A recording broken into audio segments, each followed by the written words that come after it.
Actually problem है, मेरे ख्याल से पिछले 4-5 सालों से कंटिन्यू ये प्रॉब्लम रही पूरे जम्मू कश्मीर में। ख़ासकर मैं कश्मीर की बात करूँगा पावर के हवाले से।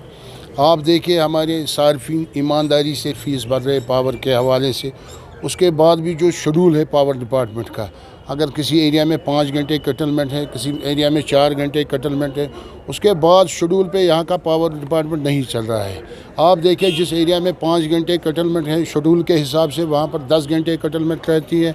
आप देखिए जहाँ पर 4 घंटे की कटलमेंट है शेड्यूल के हिसाब से, वहाँ पर 8 घंटे की कटलमेंट रहती है। उसके साथ साथ आप देखें हमारे सार्फिन ईमानदारी से यहाँ पर फ़ीस भर रहे हैं। आप देखें अभी विंटर में कम से कम 1 महीना है। आप देखें इस वक्त पावर की हालात क्या है, बदतरीन सिचुएशन है पावर के हवाले से पूरे जम्मू कश्मीर में। ख़ासकर मैं कश्मीर की बात करूँगा। मेरे ख्याल से जब विंटर आएगा, 1 महीने के बाद विंटर स्टार्ट होगा कश्मीर में, मेरे ख्याल से इससे बदतर सिचुएशन होगी पावर के हवाले से। अगर एडमिनिस्ट्रेशन को ये पता है, एडमिनिस्ट्रेशन इसके हवाले से अवेयर है, मेरे ख्याल से 2 महीने 3 महीने पहले इस पर एक्सरसाइज होनी चाहिए ब्यूरोक्रेसी के साइड से, पावर डिपार्टमेंट के साइड से, ताकि जो हमारा सार्फिन है कश्मीर में बेचारा ये सफ़र नहीं करेगा। आप देखिए श्रीनगर शहर है ये, आप देखिए श्रीनगर शहर का क्या हाल है 2021 में पावर के हवाले से। आप देखिए गाँवों देहातों का क्या हाल है इस वक्त। बद से बदतरीन पोजीशन है गाँवों देहातों में पावर के हवाले से, पानी के हवाले से। लिहाजा करके श्रीनगर की तो बात नहीं, श्रीनगर की पोजीशन आप देखिए। लिहाजा करके अगर सरकार को पता है विंटर के हवाले से हमें प्रॉब्लम हो रही है पावर के हवाले से, मेरे ख्याल से 2 महीने पहले कुछ स्टेप लेने पड़ेंगे सरकार को पावर के हवाले से, तभी मेरे ख्याल से पावर में बेहतरी आएगी। मेरे ख्याल से वही शेड्यूल रहना चाहिए सरकार की तरफ से। फिर अगर यहाँ पर आप देखें 1 महीने का फ़ीस लेता है सरकार यहाँ पर सार्फिन को, अगर वहाँ पर 10 दिन पावर रहता है, फिर तो 10 ही दिन का फ़ीस लेना पड़ेगा सरकार को। फिर तो सरकार को यही फैसला लेना चाहिए, अगर सार्फिन के साथ इंसाफ करना है सरकार को, 1 महीने के बदले 10 दिन का फ़ीस लेना चाहिए सरकार को, तभी ये मेरे ख्याल से सार्फिन से इंसाफ है, वरना ये सार्फिन के साथ जाती है। सप्लाई डिपार्टमेंट में वजूद में लाया यहाँ की सरकार ने जम्मू कश्मीर में। ख़ासकर मैं कश्मीर की बात करूँगा, उनको ये काम है, मेरे ख्याल से उनकी ड्यूटी है फूड एंड सप्लाई डिपार्टमेंट की। अगर तेल में कमी हो गई, पेट्रोल में कमी हो गई, डीजल में कमी हो गई, अगर डीजल में कमी हो गई ऑटोमेटिकली करेज में भी कमी हो जाएगी, क्योंकि जो हमारा माल आता है, चाहे सरसों का तेल हो, चाहे सब्ज़ी हो, चाहे दालें हो, ये बाहर से आता है, जम्मू से आता है, दिल्ली से आता है, ऑटोमेटिकली करेज में कम होता है। जब डीजल की रेट कम होती है कैरेज में भी कमी होती है। मेरे ख्याल से जितने भी ड्राइवर साहिबान हैं, ट्रांसपोर्टर साहिबान हैं, उनको कैरेज में करना चाहिए कैरेज के हवाले से, क्योंकि डीजल में कमी हुई।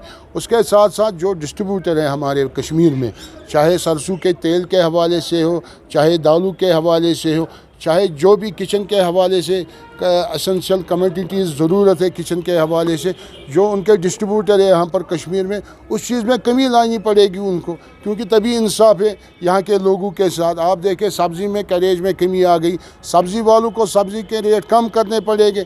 यहाँ पर बदकिस्मती की बात है, एक बार रेट चढ़ गई, दुकानदार ने इस रेट को डिसाइड किया, बाद में वो नीचे लाने का जिम्मेवारी लेने के लिए तैयार नहीं होता यहाँ का दुकानदार। ऐसा करके फूड एंड सप्लाई को भी बाहर आना चाहिए। फूड एंड सप्लाई इस चीज़ के लिए डिपार्टमेंट बना हुआ है पूरे जम्मू कश्मीर में, खासकर कश्मीर में, उनको रेटें कंट्रोल करनी चाहिए। शिबली रंग रोगन स्मार्ट सिटी नहीं होती।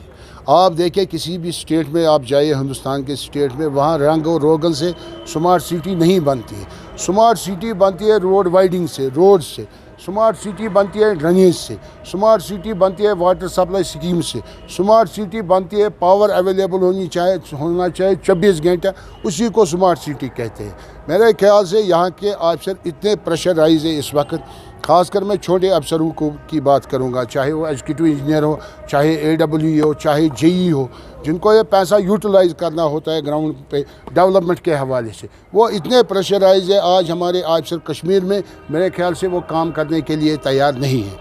आगे पैसा छोड़ दिया जाता है ब्यूरोक्रेसी की तरफ से, उसके 2 दिन बाद आर्डर वो निकालती है ब्यूरोक्रेसी।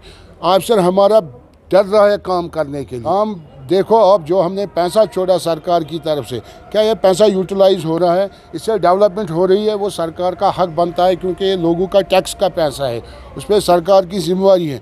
मगर काम का ऑफिसर को परेशान करना, प्रेशराइज करना, मेरे ख्याल से ये भी एक वजह है बेचारे का ऑफिसर को, जो यहाँ का जो पैसा है एलोकेशन के हवाले से, डेवलपमेंट के हवाले से, वो पैसा यूटिलाइज होता है, वो पैसा लैपस होता है, यूटिलाइज नहीं होता, पैसा लैपस होता है। इसीलिए मेरे ख्याल से यहाँ की डेवलपमेंट पे असर पड़ता है। जो हम स्मार्ट सिटी की बात कर रहे हैं पिछले 4 सालों से 5 सालों से, हमें वो चीज़ नज़र नहीं आ रहा है। आप श्रीनगर के बाहर 4 किलोमीटर जाए, आप देखें जैसे आप गाँव में चल रहे होगे। ये कौन सी स्मार्ट सिटी होगी? स्मार्ट सिटी वो होती है कम से कम उसका दायरा 30 किलोमीटर होना चाहिए, चारों तरफ उसकी, यहाँ से 30 किलोमीटर, वहाँ से 30 किलोमीटर, इतनी डेवलपमेंट होनी चाहिए। जब ये मेरे ख्याल से ऑफिसर को फ्री हैंड नहीं मिलता है, वो भी डरता है, वो भी एक असर पड़ता है डेवलपमेंट पे। यहाँ पर जो डेवलपमेंट के हवाले से जो परेशानी होती है, पैसा लैपस होता है, इसका ये वजह है क्योंकि जम्मू में 12 महीना मिलता है डेवलपमेंट के लिए, कश्मीर में 3 महीना हमें मिलता है। उनको भी इतनी एलोकेशन यूटिलाइज़ करनी पड़ती है, हमें भी उतनी एलोकेशन यूटिलाइज़ करनी पड़ती है। इसीलिए हमने सरकार को तजवीज़ दिया था, जो फाइनेंशियल ईयर में हमारा पैसा सेविंग हो जाएगा, उसके लिए अलग ट्रस्ट बनना चाहिए कश्मीर में। जिस तरह लद्दाख में अलग ट्रस्ट बनता है लद्दाखियों के हवाले से, उसी तरह कश्मीर में भी अलग ट्रस्ट बनना चाहिए। जो भी सेव पैसा होगा मार्च के हवाले से, वो अपना ट्रस्ट में रहेगा वो पैसा, उसके बाद में हम अप्रैल में उसको यूटिलाइज़ कर सकते हैं।